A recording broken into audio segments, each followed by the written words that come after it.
Good morning again, wherever you might be in the world today. Thank you for joining us at the DVT Insights session. This is the second in our series on digital business agility this month. Last week, we had a most interesting conversation around the aspects in terms of scaled agile and implementation around organizations.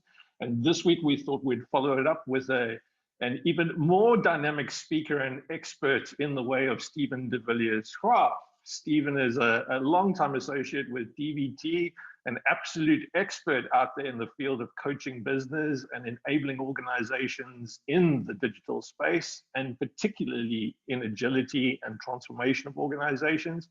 Plus, you can see he's a really friendly chap, great smile, good sense of humor, so it will definitely be both informing and entertaining today. Stephen, thank you so much for joining us today and sharing your expertise in this space. I know that there's lots of people that are really interested to hear your talk today. Thanks, Carl. Thanks so much for the opportunity. Yeah. Well, thanks for the intro. Very, very kind words.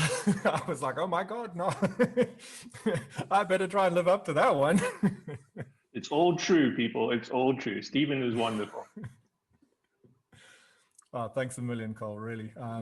Thanks for the opportunity. Like really, this is the kind of thing that gets me up in the morning, just sharing a couple of what could be heretical ideas and then seeing what comes back and see what the questions are and yeah, let's see where we go. So can I jump in and share a screen and you can, Stephen. I'll just remind everybody, please, that if you need or if you have a question, please do raise that in the chat session. I'll be monitoring that for Stephen and share those through to him and feed those in along the way as we go. If you do have anything else that you need, just message me in the chat room. You should have that available to you through your participant side of things. I think that's on the Windows side of the world.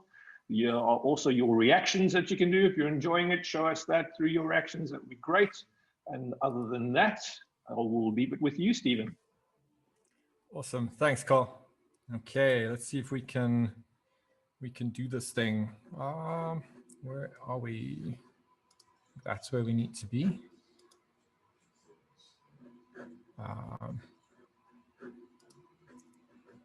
Okay.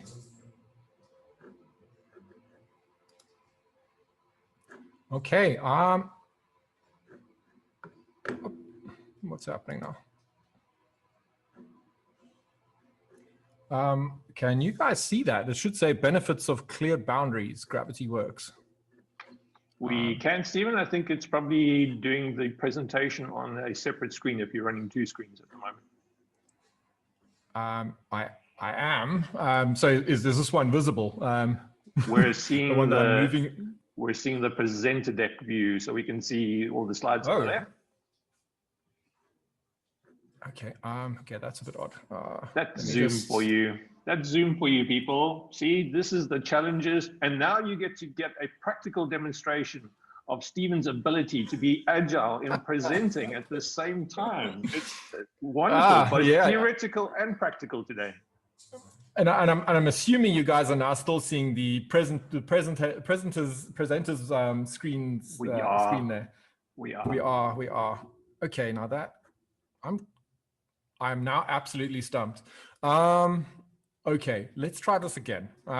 So anyway, like while I'm fiddling around with the screen here, which is like quite frustrating, what I'm actually going to do, which might make life a lot easier, I'm going to unplug my second monitor.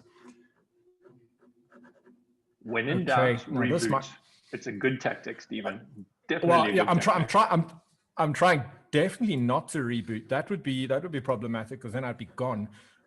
So what I'm going to try and do is just get rid of my second monitor, and I should be able to.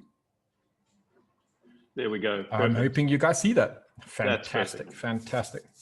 Okay, so humble apologies about that. I'm going to have a stern talking with my second monitor. It was obviously doing some really odd stuff there, but I think we're ready to rock. I should be able to leave about maybe 10-15 minutes at the end for questions. Hopefully there'll be a bunch of those. So this is something that I've been kind of thinking about for quite a while. So I've maybe just by way of introduction, like myself, I must say, Carl, thank you so much. Very, very kind words. But just from a bit about where I've been, like where I come from. So I'm an enterprise agile coach and a methodologist. So I see myself as a methodologist because I really like pulling apart frameworks and methodologies and seeing where we can find the really interesting stuff. I mean, a methodology is nothing until it actually becomes a method and we start using it. And that's where the interesting thing starts, where we actually start looking at frameworks and start to pull them apart and go, oh, wait a minute, in theory, this is fantastic. But when the rubber hits the road, things get a bit odd and a bit weird because we've got people involved and people tend to be the interesting part of this. So this is where I tend to focus at the moment, is in that people space. So I've been in software development for a very long time. So I'm going to date myself horribly here, around about 25 years. Started off as a dev. I used to be a dev manager, head of application support, then found this whole agility thing and it blew my mind. And I went, well, this is what I want to do. I want to help people and organizations be the best they can be, find awesome ways of working, and get some amazing value out the door to other people, which are our customers. So that's me in a nutshell. And so like I said, what we're going to talk about today is like boundaries and clear boundaries and the ecosystem that those boundaries live in. So I discovered this quote it's a little while ago, and it really got me thinking. And it was like, wait a minute, when we start thinking about odd things like how do we set boundaries, how do we get the frameworks to work for us, how do we put methods in place that like really blow our hair back and deliver amazing things to our customers. That's not something that you can do straight off the bat and expect it to work. So I found this quote by Jade Bloom, and what he was saying was like, to get to the moon, put multiple monkeys into space. And then the important part, don't get attached to your monkeys. So it just like really struck home with me. It was like, what he's saying there is like, experiment, try things and see what happens. So it's really important to like when establishing boundaries, and we're going to talk about like what boundaries can look like. But when establishing boundaries, don't expect to get it right in the first go. So put multiple monkeys into space. Don't get attached to your monkeys, but then like measure what happens, see what happens, put something in place, see what happens, and then take that feedback and then put another monkey into space. So first of all, I'm going to start off with just a little bit of heresy. So I've been around this agility thing long enough to really pull apart a lot of the frameworks that are out there and debunk a lot of the stuff that's peddled about frameworks. So straight off the bat, frameworks don't create alignment or boundaries. They simply don't do that. You can put Scrum in place, you can go Kanban, safe, anything you want. But taking that thing and just banging it into your organization is going to get you absolutely nothing. It's probably going to create a whole bunch of mess, and people are going to go and lose their minds. It doesn't do anything for you. It's just a methodology, and it becomes a method when the rubber hits the road and you start using it. But then you got to start paying attention. So those frameworks, they don't create alignment and they don't create boundaries. What they do though, is they create opportunities to apply boundaries that result in greater alignment and focused direction. So this is the interesting part. It's like taking a look at like what those frameworks give you and then using them to create the really important stuff. Adopting a framework is not important at all. Like it's not ultimately you don't want to become like a great Scrum team or a great safe organization. What you want to do is you want to use Scrum or Safe or Kanban or a mix of those frameworks to create really good, really sharp alignment and a very, very focused direction. So when you've got a focused direction, you've got people heading in the same direction, not running around milling about doing like things that are unexpected. You shape the way they move in like with your strategic intent. So you use those frameworks to drive that strategic intent, to make it clear and to get people heading in the right direction. So the next thing I was thinking about was, well, what I see a lot is people drop a framework into an organization or into a team, and then they go, well, we've got this great Scrum team now. how do we know that they are doing what they should be doing, that they are as good as they could be? And it's so easy to slip into this time management thing. This like, is everyone working optimally? Is the capacity managed properly? And it becomes like quite a serious time management thing. And it's not. It really isn't. I mean, like we fall into that trap quite easily. Productivity is all about attention management. So how do we take the noise away? Narrow the scope, narrow the focus, and get people pointing in the right directions. And this is where really clear, really well-defined boundaries come in. Like it narrows the focus, it aligns people around a shared objective, and it gets them moving in the direction you want. So, and then when they're moving in the direction that you want, when that direction satisfies your strategic intent, now all of a sudden you're going to get the productivity you want. You don't want busy people. You want people that are productive. And productive is like putting value into your customers' hands. It's not being 100% utilized. And oddly enough, if you're 100% utilized, you're a bottleneck. Theory of constraints, 100% utilization, bottleneck. It's not a good thing. It really isn't. So I'm more interested in how do we create a space where people's attention is managed and funneled in the direction that makes the most sense for us and for our customers. So that attention thing. So what do I mean by attention? So really quite simple. Well, it seems quite simple. Like putting this in practice is that's where the fun part starts.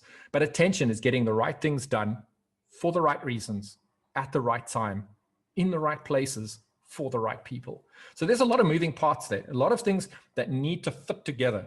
And if you've got like this wild open sandbox where people are running around in every direction, this is not agility. So people also make that mistake. They think like, writing code like free form poetry is like, that's agility. It's absolutely not. What we need is we need to funnel all of that energy and all of that attention in the appropriate manner. So it's wonderful, if you want like free form art, throw a bucket of paint on a wall. That's not the way code, software, and digital spaces work. Obviously you want to create a space where you've got high levels of creativity and high levels of innovation, but focused innovation and focused creativity. So getting the right things done for the right reasons at the right time in the right places for the right people. I got this little picture out of a book by Greg McKeown called Essentialism, and I ended up staring at this very, very simple very simple picture for a very long time, and I was like, it's the core of so many problems that teams and organizations face. Unfocused energy versus focused energy. So we're now moving into an agile space. We're trying to embrace this agility thing. So we want to be somehow less prescriptive, allow people to express themselves. We want to amp up the innovation. We want to allow things to emerge. And all of that, sometimes it mistakenly translates into unfocused energy. So we want to create the space where there is this aspect of emergence, but what we're doing is like we create the space for the emergence, but we don't funnel the emergence in the direction that we want. So we get this unfocused energy that's pulling in 100 different directions, which really isn't. It's not going to satisfy any strategic goal. It's going to make your execs frustrated. They're going to like really get upset. Then they're going to start doing like the knee-jerk reactions, like nothing's happening. So let's measure what people are doing. Is everyone busy?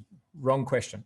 But it's a reaction to the problem. The real problem is like an unfocused energy, which is pulling in several different directions. So people and teams are pulling against each other instead of like pulling together. So that focused energy is like creating that space where that innovation is unleashed in the direction that we want. So really such a simple diagram, but it really is the crux of everything that we're trying to do in the agile space. Use those methods, use the philosophies behind it, use the people focus, but use it within a bounded system that creates that highly focused energy. So boundaries. So this is where we come in and start talking about this whole concept of boundaries. Like, how do we create that focused direction? And what we do is what we need to do is create bounded systems. So if you think about in terms of SAFe, they talk about value stream. So value stream is a bounded system. The value stream is it should be autonomous. It should be able to deliver value end to end. So from a trigger all the way through to where that value is realized. But it is a bounded system. It's definitely got boundaries that allow value and information and knowledge to flow through it. The note that I put there, direction is so much more important than speed. So we need to ensure that we are heading in the right direction. I mean, like if you're running off at 100 miles an hour in the wrong direction, the 100 miles an hour it really means nothing. In actual fact, it could be seriously detrimental. I'd rather go 20 miles an hour in exactly the right direction than 100 miles an hour in the wrong direction. So how do we ensure that we're heading in that right direction so that all that focus and all that energy is applied to where we want it to be applied? Found this quote, and like it probably sums it up, what we faced with sometimes, particularly in transformative environments or environments that are still finding their feet about, where they're going with this whole agility thing. And Robert Briault, because we are not kept from our goals by obstacles, but rather a clear path to a lesser goal. So how do we bound the system so that the goals that we want people to focus on are crystal clear and that they're not, running around after the next shiny thing? The shiny things need to be the shiny things we want to focus on, not the ones that are all over the show. So how do we create that pipe, that well-bounded pipe? And like, what do we need to look out for when actually starting to do that? So we want to take the lesser parts, the clear routes to those lesser goals. We want to take those off the table. So here's the problem we presented with, and typically what we're hearing is like, we need to get from point A to point B.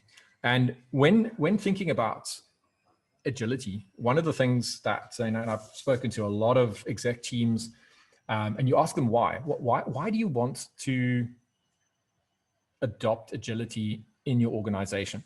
And in a nutshell, what they say is they want to deliver faster. They want to get product into their customers' hands faster. So there's something wrong with the system at the moment. There's too much time taken. They want to beat their competitors to the punch.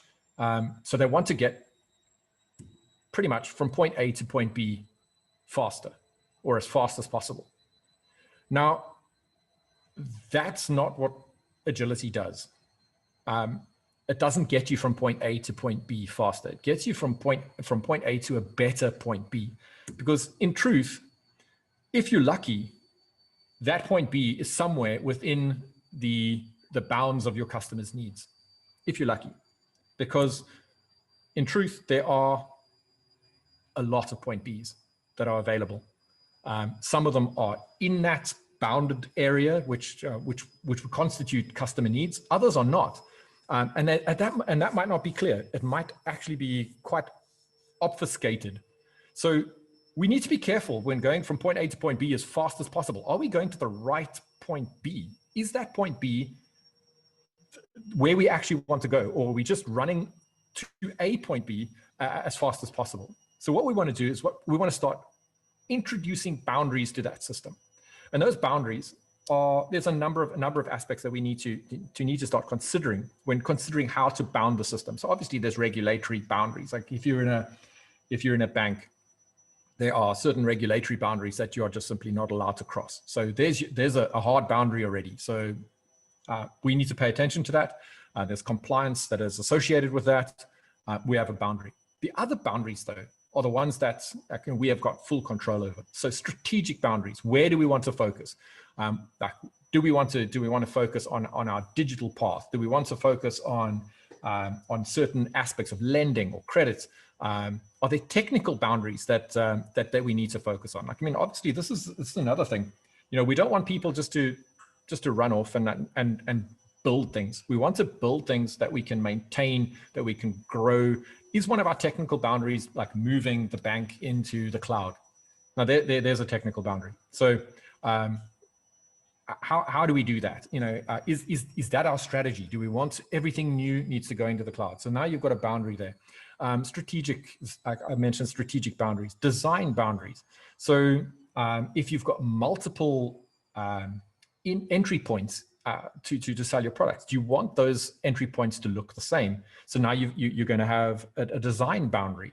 So what you're doing is you're creating a bounded system where people are now funneled into the space where certain of those potential point Bs are dropping away, which is good. What you're doing now is you're creating focus. You don't have to focus on 1 million point Bs. You need to focus on, what's that, about 12. A lot better. The other boundary that I think is routinely ignored is ethical boundaries. So if you take a company, I'm trying to pick a particularly ruthless company. So Uber. One of their,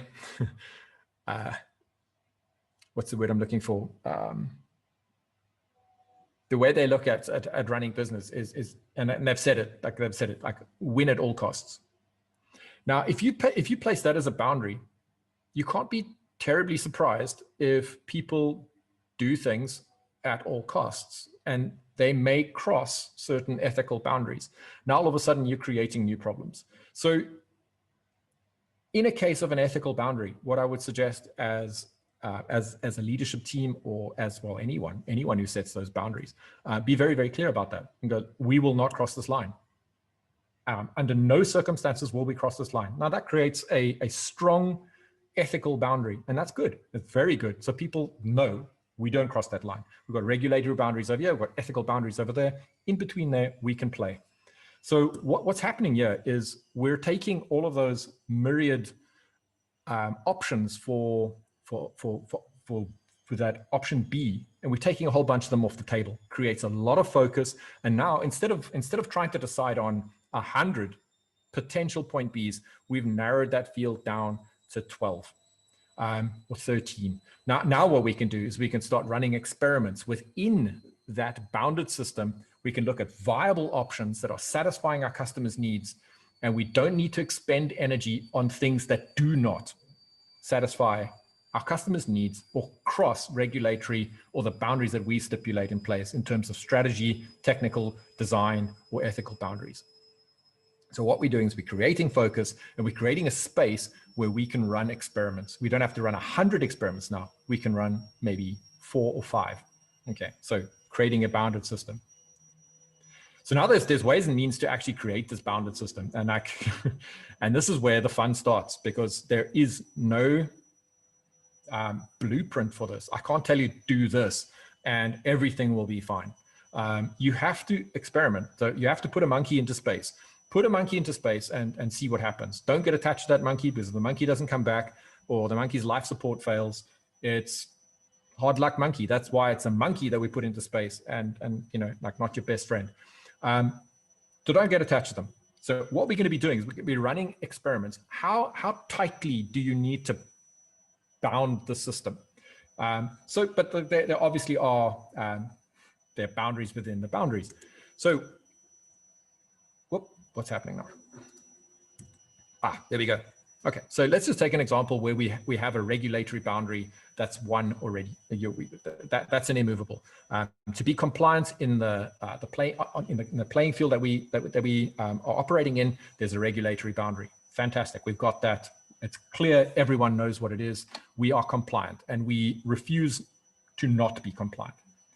Now, the thing is, what is quite tempting at some point is to create a really prescriptive boundary. So we make people go in a certain direction. But there's a problem with that, though. So a tightly prescriptive boundary, if you think about iterative development like Scrum, what's going to happen is those iterations have got very, very little space to move. They're going to move from point A, iterate through to a very, very specific point B. It's not leaving much room for innovation or anything where people can play. And I've seen a lot of people, when I've consulted with particularly with executive teams, and I talk about like there's no room to play, like they're no, I'm not paying people to play. They need to be productive, so they need to head in that direction. But innovation and creativity, there's definitely an aspect of play there. You want to create a space that is exciting and a little bit unexpected. One thing that I've discovered over time is at its inception, a really bad idea and an earth-shatteringly good idea look exactly the same at ground zero. They look exactly the same. Like, if you go back to like the very early 60s and you were talking about like space stations and things like that, it was the stuff of science fiction. Like no one took you seriously. It was like, yeah, you want to put something in space and then put people in that thing, and it's going to like be up in orbit for like decades, or you're out of your mind. It's like a really bad idea. It sounds really, really expensive, but you carry on a little bit further, a little bit more innovation and a little bit more technology behind us, and it becomes reality. So in the beginning, a really bad idea and a put a dent in the universe idea could look exactly the same. So you need space to play. You need to be able to play with those concepts and see which ones are the bad ideas, filter them out, and look for the ones that are the earth-shatteringly good ideas. Otherwise, you're just going to be mired in this pipe of mediocrity. And this is what happens when you have tightly prescriptive boundaries. You probably will get to the point B that you want, but it might not be the one that blows your hair back. It's you're going to be in that, well, it's okay. Your clients are probably going, oh, I'll use this, but it's not going to be something where they go, oh my God, this is amazing. So one thing to be careful of when you're opening and closing that tab, tightly prescriptive boundaries, you're gonna do that at the cost of innovation and creativity. So what actually happens there, if I have to put that in a different way, with those tightly prescriptive boundaries, that blue circle is customer needs, yellow circle is delivery. And what happens is you get a case like this where you've got overlap. So you've definitely got value that you deliver to your client, but you've got an aspect where you didn't deliver something that they would have liked. And that's a missed opportunity. You've also got an aspect where you're delivering stuff that you think they want and they don't really. And there's no other way to put that. And I'm going to be quite brutal. That's waste. If you create something that your customer doesn't really want, doesn't really use, it's waste. And unfortunately, we do that a lot. And this is typically a byproduct of those really, really tight prescriptive boundaries where we want a 57,000 line project plan upfront and plan the work the plan, don't deviate from it, or we'll beat you up with a very large stick. What tends to happen is you're going to deliver something of value, you're going to miss a whole bunch of opportunity because you just work the plan, and you're going to deliver things that no one actually wants. It can be beautiful. It can be absolutely polished and awesome and wonderful. And if no one uses it, it's absolute rubbish and you can throw it away. So be careful. Be careful of those tightly prescriptive boundaries.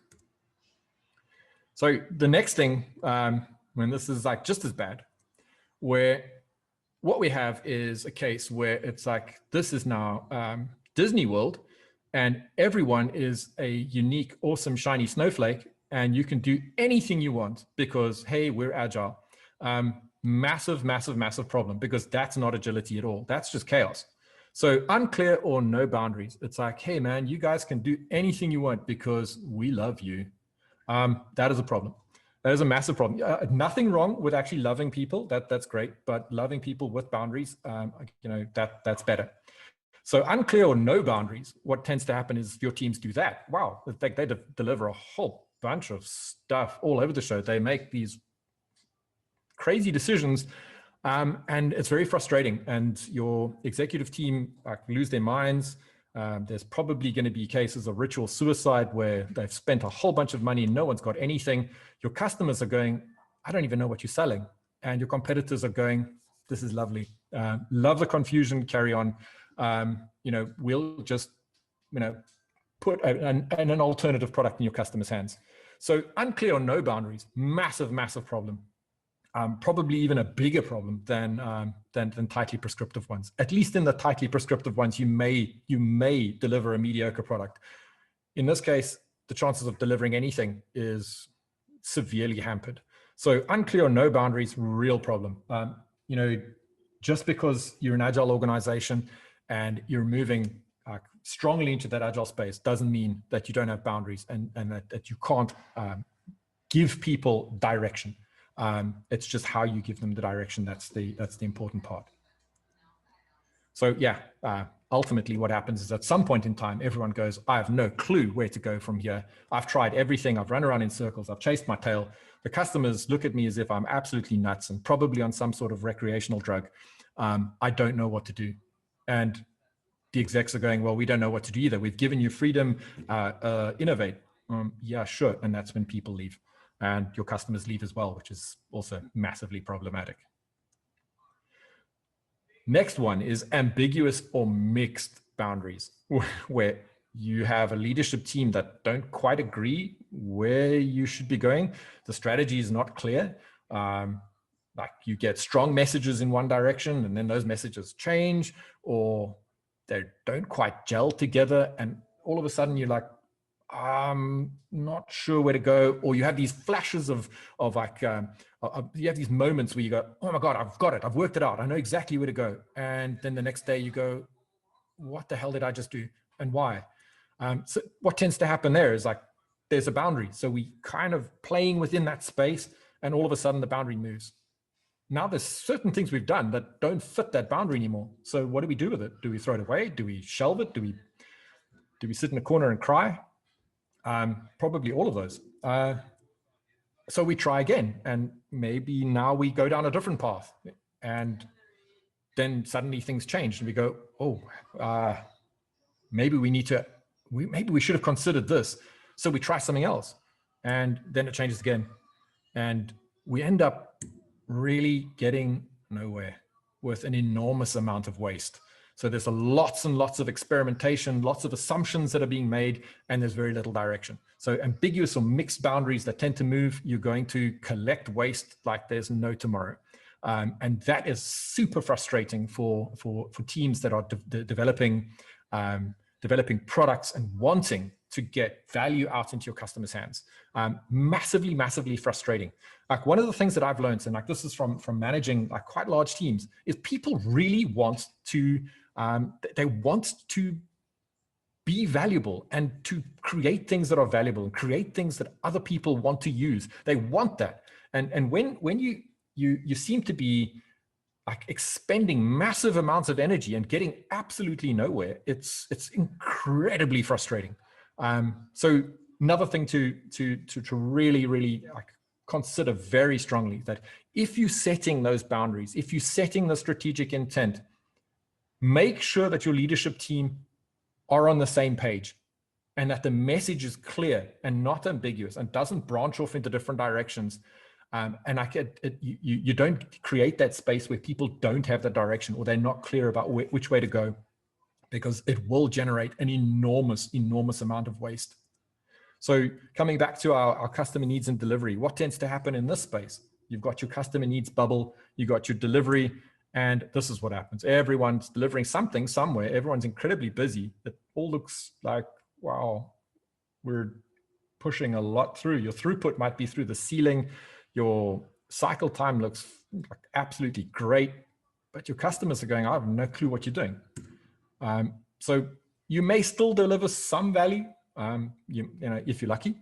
It's like blindfolding yourself and throwing a dart at a board. You throw enough darts, eventually you hit the board. But in between that, you've pegged a dart into the dashboard. There's holes in the wall. Some of them are, everyone is standing behind you now. There's a problem because, for that little piece of customer need where you got really lucky, you're generating an enormous, enormous amount of very, very frustrating waste. So ambiguous or mixed boundaries, massively problematic. So this is where we go, okay, now we've got our exec team that are very clear about their strategy. They know exactly where they want to go. They know exactly which ethical boundaries they will never cross. They've made those ethical boundaries abundantly clear. Their strategy is clear. They know who they want to deliver what to and by when. So the reasons behind why we are building something and why we are delivering to a certain customer group or a certain segment of the market is clear. Everyone is on board. It is a uniting vision. People are excited about it. It's a clear boundary. And there's space to play, because if people are excited about things, well, you want people to be able to express themselves. Like, it's like, I used to play rugby, and it would be wonderful when the coach was like, if you get the ball and you see a gap, go for it. Don't play, take the risk, hit the gap, express yourself. The game is so much more fulfilling, rather than a coach going, look here, you're a flank. I don't want you in the back line. You're there to tackle and to stop people from scoring tries. But when you're allowed to express yourself, the game just becomes so much more. Simple as that. There's no other way to put it. It just becomes more. And the same thing with value that you want to deliver into your customers' hands. If you create the space where they can act on the excitement and act on that shared vision, what's going to be delivered into your customers' hands is going to be more. It's going to be more, and it's going to be exciting, and it's going to have that residue of excitement in it. It's not going to be something that, like, well, Steve, I want you to create this set of glasses, this pair of glasses, and nothing else. It's like, give me the opportunity to express myself. So create that space for experimentation and innovation. And then what happens is, within those clear boundaries, people can iterate and explore and experiment. And you can see, like, on the second point B, where we're iterating there, we were considering something, and then we saw, wait a minute, that's going to cross a boundary. So what it does, it steers us in the direction of that point B that really hits the mark, that, like, blows our customers' hair back, that gets our teams excited and united, and wanting to be at work on Monday morning. It's like when you wake up and you go, I enjoy what I do. I believe in it. I enjoy it. And my leadership team has got my back, because they've created the space that I can play in. They've been very clear about where I shouldn't go. And then within those spaces, they've kind of got out the way and supported. So it's like, this is the pipe, this is where we play. And then as a leadership team, what you do is you support. So in that space, now you've got people that can express clear intent. And this is incredibly powerful. So the power of clear boundaries. So what tends to happen then is, like, you remember the two circles that kind of overlapped. So when we are able to iterate within a clearly bounded system, what tends to happen is you've got your customer need, and now you've got a piece of delivery that hits the mark. It's in there. It doesn't satisfy all the needs, but it satisfies a need that is right on the mark. And the next iteration, we do it again. And then those customer needs contract a little bit because we've satisfied some of them. And then we do it again. And then we do it again. And then we do it again. And eventually we have produced something that is absolutely spot on.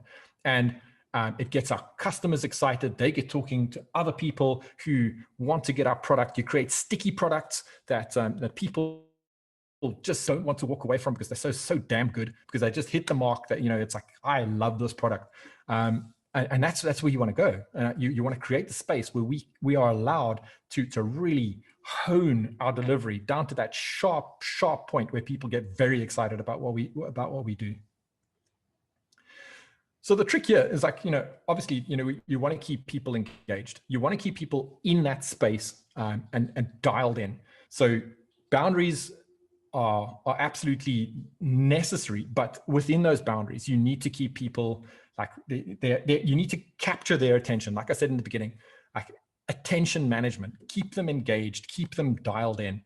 So engaged people, what do they need? Like, I'm just very conscious of time here, so I want to give you guys a chance to answer to ask some questions. So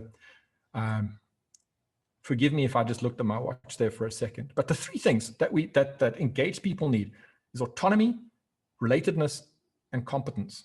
So we put those three things together, and like where we get the overlaps, we get, between autonomy and competence, we get personal mastery. So becoming really good at what you're good at. This is my gift. And I've now got the opportunity to become even better, to become a master at what I do.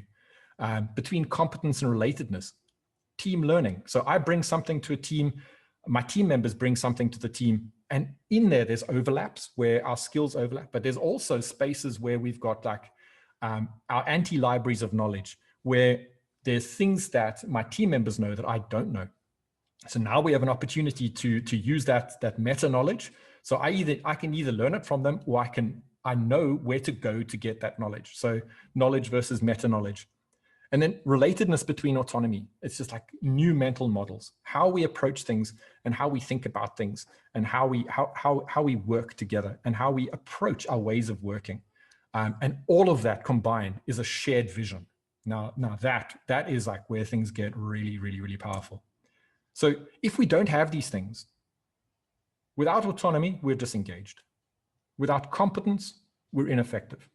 And without relatedness, we're aimless. We're an island within a whole bunch of islands. We're a silo within silos. But if we get all of those things together and we've got that shared vision, what we're doing is we're creating probably the most powerful boundary of all, where people believe in where we're going, why we're going there, who we are doing this for. That shared vision is an incredibly, incredibly powerful boundary. And like you think about the focus that creates. And it's not just a focus for me, it's a focus for the people that I work with and the people that work with me. We are heading in the same direction. We're heading there together. So incredibly, incredibly powerful. So part of that as well, this is another little piece of heresy. The things that stop that tend to be like looking at things from an egocentric or hierarchical point of way. So, the plague of escalation, like I can't make this decision. It's my manager's responsibility, and escalate, or this is a problem, I can't deal with it, escalate.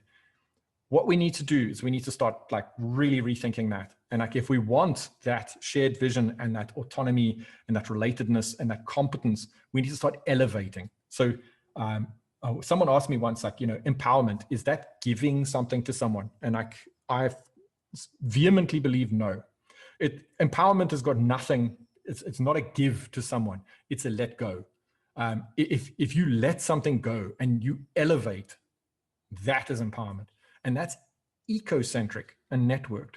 Like, what we're doing there is we're elevating our ecosystem. Our ecosystem is a networked connection of relationships that can be incredibly powerful. If we craft that bounded system and we craft that shared vision, that network of relationships can be enormously powerful, incredibly innovative, fantastically creative, and fast, because it doesn't rely on things going up a perceived hierarchy. So just a thought there on how to really start like creating this bounded space in a like really, really powerful way. I stumbled across this quote by Barack Obama, and it just like really rang true for me.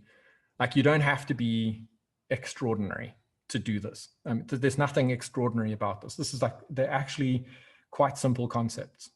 And Barack Obama said, ordinary people, when working together, can do extraordinary things. And this is exactly what this is all about. Like, as a leadership team, you create a bounded system so people can be incredible. They can be the absolute best that they can be together. It's not a case of a collection of extraordinary individuals. It's together we are extraordinary, and that's the trick. And whether you're doing Scrum, Kanban, Safe, or a mix of all of those, or something that you're busy discovering and uncovering your way of working, as long as you do it together, And as long as you create that space where people know where to focus, extraordinary things will happen. And that's me. So I'm going to say thank you and open up the floor to questions, quotes, quibbles, and queries. Stephen, I'm going to comment perhaps behalf on many of the people that are there, and they will, I'm sure, start to raise their questions in the chat. But if they're feeling like me after that talk, they'd all simply be logging the little emoji with the exploding brains at the moment. That was just exceptional. Wow, what a combination of hook and answer to many of the challenges in agile and agile transformations. That essential humanist approach in terms of how important the people are, combined with how do you get those people in an innovative space still progressing towards outcomes that the business is going to go, you've delivered the value we were looking for. That, I'm afraid, as far as insight sessions goes, probably as good as it ever gets, people. Stephen, that was amazing. Thank you so much. Absolute pleasure, Carl. Thank you so much. I feel like I completely underplayed the introduction of you. I should have gone, Stephen walks on water and he's about to demonstrate it. Sure. Okay. So now we're going to all have trouble actually asking you a question, but I will perhaps throw this in while folks are trying to recover like I am. And if my question is really trivial and stupid, people, please forgive me for that. I'm in the same boat as you. I'm basically bound before an intellectual superior note here. But Stephen, in the space of organizations, do you see that once executives hear this picture, they become more comfortable with the idea of how they're actually still going to get value out of the process, as opposed to in the past where I think many of us have presented this and gone, well, you need to let go and leave it and trust that it will come out. When you talk about boundaries and you show how the shaping of boundaries can actually produce that more effectiveness or efficacy in terms of the process and how it works, do you find that they become more accepting of going, okay, this agile thing can work for us? Absolutely. Yeah. The thing is, maybe like a super simple example. Like if you had a school of like second graders, and there was a very busy street just outside the school, and you let them all out for break, you'd be really worried about where they're going, and that you'd want to like gather them together, and you'd be policing them, and you'd be watching exactly what they're doing. Is anyone getting close to the street? And it's a massive problem. But if you had to put a fence around that field, they can play, because you know that this is the boundaries that you've set. And it's the same with business. And I'm most certainly not likening development teams to third or fourth graders. They're more like second graders. I'm a developer, so. But no, jokes aside, where it becomes more palatable is the fact that what you're doing is you're creating a direction and a space. It's not a free for all. It's like there are aspects of control that need to be there. And I think in many cases where leadership teams or executive teams really worry is like, it's not the case that they don't want to give people the opportunity to play and the opportunity to innovate. They're just worried that they're going to run off reservation. So the thing there is like the reservation can be really big. It's not like a restrictive thing. All you're looking for is direction. So you've got this amazing team that you hired for a reason. No one ever gets hired by accident. You get hired because of your skills, because you're trustworthy, because people like you, because people want to work with you. And if all of those reasons stand true, then why are you telling them what to do? Rather just give them the space and point them in that space and let them go. Letting go under those circumstances is much easier, because you know that you've now created a clear boundary, a clear pipe for people to really have that focused energy. And it's incredibly measurable. So this is the other thing which makes executive teams very happy, is the fact that you can measure it. You baseline it to start with, you create the bounded system, and you measure it. And then when your throughput goes through the ceiling, and you get really happy customers, and you get teams that are just like really like pumped up and willing to go, and your cycle time comes down, well, it's kind of like it answers the questions. Absolutely, absolutely. And folks, I think are still having a challenge figuring out a question that's worthy of throwing in front of you. So I'll carry on in the meantime. In that space of self-organizing teams, and the connection to me that I was looking at was going, that definition of value. Is that something that effectively the product owner and others can provide as a key input to the team themselves, going, well, here's some of the boundaries that we should be setting in order to ensure that we're progressing or delivering the most value that we could? Well, I mean, the definition of what you're delivering, the value that you're delivering, and who you're delivering it to, and why they would see that as value is of paramount importance. So there, I look at that slightly differently from like, you know, a singular role that provides that. I mean, if you have to think like in a Scrum environment where you've got product owners that typically do that, your product owner is there as a guy, as a person who guides and educates. Because ultimately, if you get a team or a team of teams that really understands what value constitutes, it takes a hell of a lot of pressure off that single person. Then the person becomes a mentor. The person like him or herself becomes a soft boundary and a buffer between things that are skirting the boundaries. They don't have to be like this is what you need to do. All they need to do is just nudge and help and mentor. So one of the key things there is like the understanding of value is super important, but the building the knowledge and the understanding of value is even more important. So if you get people that are all thinking in terms of what constitutes value, then you're in a fantastic space, because then, like I say, then those important roles just become like a nudge. You get a little buffer. That's all. You don't have to hold so tightly. So I hope that answers. Yeah. It does. And it's kind of taken me to thinking about the link between what we were talking about in the last webinar and this one. In the last one, it was about how do you bring the right measures and thinking within the organization as a whole, where agile practices are in play and what's going on there. And it echoed a lot of the type of reporting and metrics and types of things that are valuable and useful to an organization, so that it has that comfort with what is being produced and how it's being produced and where it's going. And I think we posed the question last week as well. Are there measures that are on the humanistic side that we're missing in terms of how we value the implemented processes or the implemented way of work that we're adopting within an organization? So that apart from things like value, where the team and the owners around the definition of value could go, well, does that recognize value for us in terms of what we've done?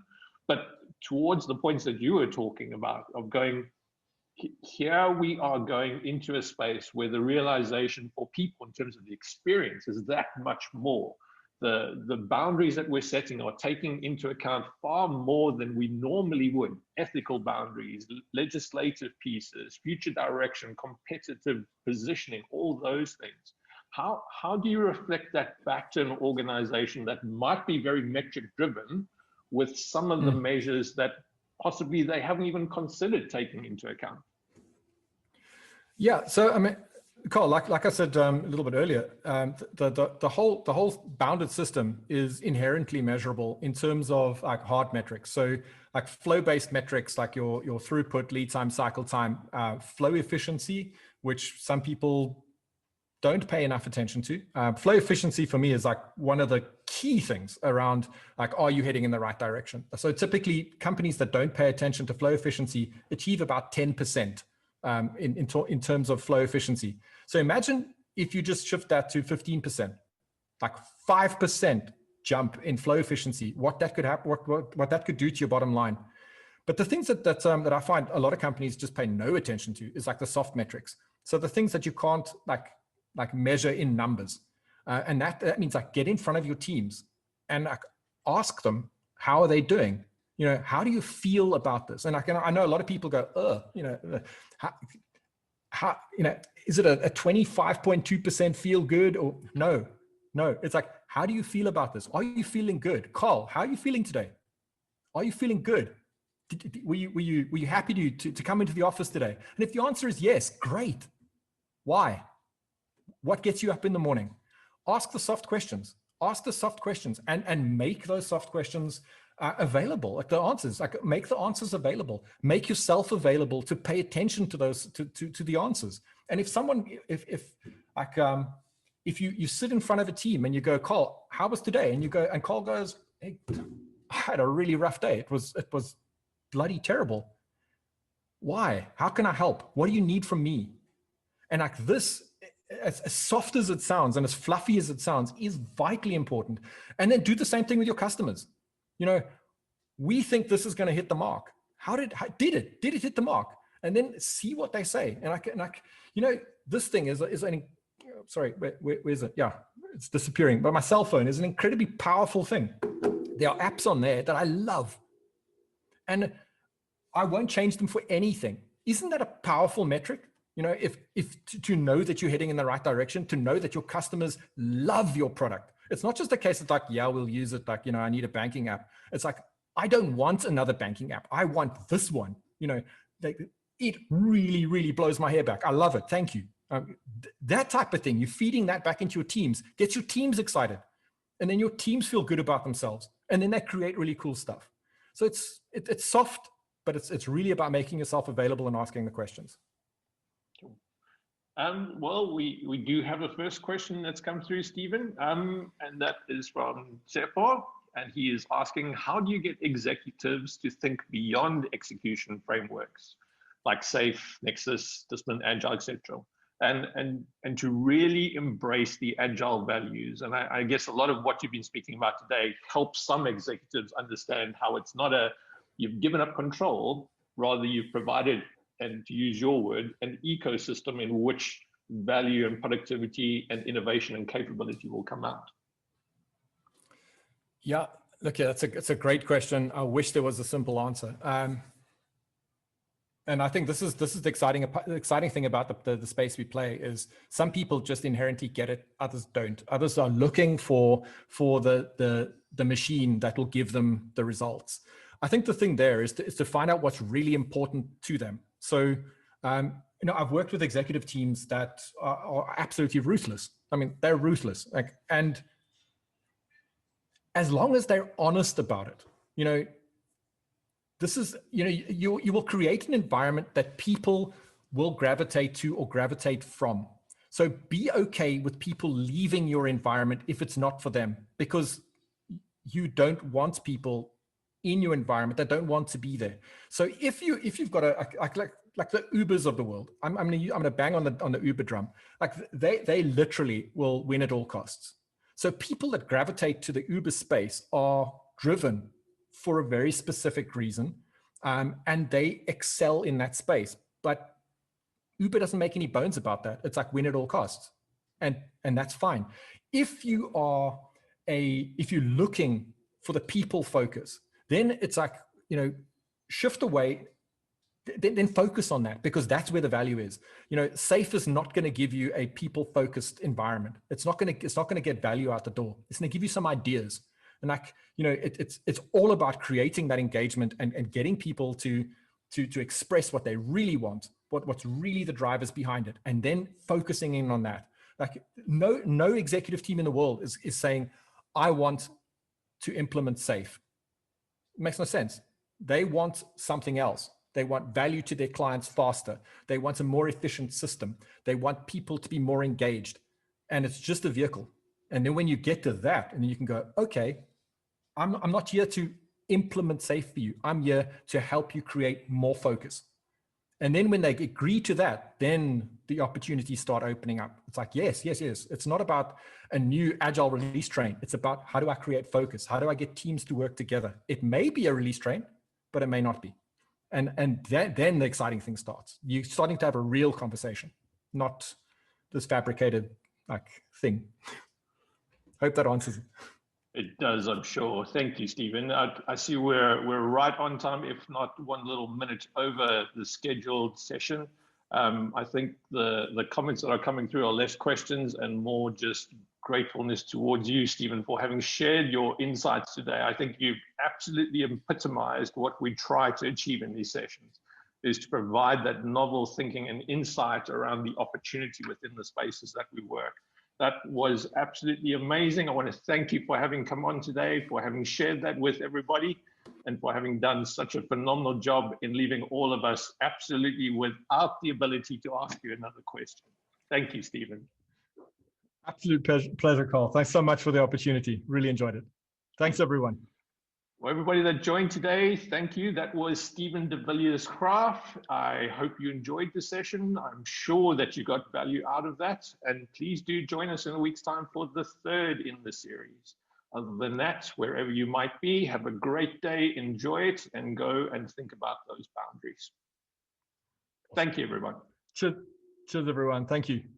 Bye-bye.